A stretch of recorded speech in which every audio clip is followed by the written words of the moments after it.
Hey guys, this is it. You guys made it. Today is our last lesson. Whew, this has been a crazy year. But anyway, today's lesson is called Between the Testaments. Now today's lesson will be divided into two parts. The first part will be the dry erase board and the Bible book board. And then the second part will be the story. And the entire story is on PowerPoint. And it will last for about 60 minutes. So a heads up on that. Now, you probably received, or you should have received an email with 3 attachments that go with this story. The first attachment would be the Between the Testaments worksheet, and the second one would be Between the Testaments extra credit, and then Session 9 extra credit. So there's 3 of them, so you still have an opportunity to earn lots of Bible bucks. Now remember, all worksheets are optional. However, that is the only way you earn Bible bucks. Now, parents, at this point, I would say continue to grade and save, grade and save, and grade and save, because we will have one final store day, and we will have the test. So after the PowerPoint, stay on the line for what's next. And even though we're done with the stories, it doesn't mean we're done. All right? So, okay, well, let's go ahead and begin. And there's no break here, so I'm going to start right behind me with the dry erase board. And usually what I write on here is it's a way to help the kids remember certain things for the test, or just to get it in their head. And because they're not here, I need to do things a little differently. So what I have on the board are the world powers of the ancient world, or those who were world powers during the Old Testament story. So let me review those with you. The first one is Assyria. The second one is Babylonia. The third one, Persia. The fourth was Greece. And the last one that leads right up and into the New Testament is Rome. So let me explain that again. We have the first world power, meaning they were in control of the known world, the Assyrians, or Assyria. And then the Babylonians took over the Assyrian Empire, and they called it the Babylonian Empire.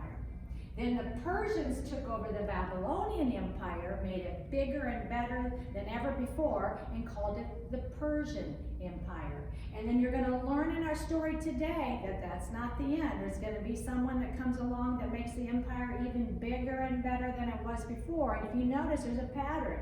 Whoever comes behind you takes what you did, builds on it, learns, and makes it bigger and better. And then we're going to have Greece, who will conquer Persia and take over the empire and create the largest empire the world had ever seen. And then last will be Rome.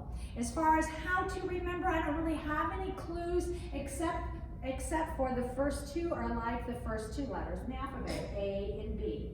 So if you can remember that, Assyria, Babylon or Babylonia, Persia, Greece, and Rome. So Assyria, and this should say Babylonia, but that's okay, I don't have it on there. Persia, Greece, and Rome. So if you could, say it with me like you would do it here. We'll say it like 2 times. So here we go. Assyria, Babylonia, Persia, Greece, Rome. Let's do it again. Assyria, Babylonia, Persia, Greece, and Rome. Okay, all right. So the next part I want to do is the Bible book board, but I took it all down. But that's okay, because we've turned over all the Old Testament books. We've been through them all. And our last Old Testament story was Esther. Now the last book in the Old Testament is Malachi. He was the last prophet during the rebuilding period. Now, the Old Testament closes with Malachi's message, and it pretty much was this: get ready, the Messiah is coming. So after Malachi's message, God doesn't talk to his people through prophets for 400 years. So let me say that again. At the close of the Old Testament to the beginning of the New Testament, God doesn't talk to his people through prophets for 400 years. Those 400 years between the closing of the Old Testament and when the New Testament opens up is 400 years, and they're called the 400 silent years because God didn't speak to his people through prophets. But just because God was silent doesn't mean he wasn't busy. He was busy. He was busy getting the world ready for the coming of his son. And that's what our story is about today. So this is the time to grab your snack, grab something to drink, and let's get ready for the PowerPoint that will last for about an hour. But after the PowerPoint, I want to say this. We will then pause, and then you go to the next video in which we'll have closing remarks so I can give details on what's next. All right, we'll see you in a few. Bye.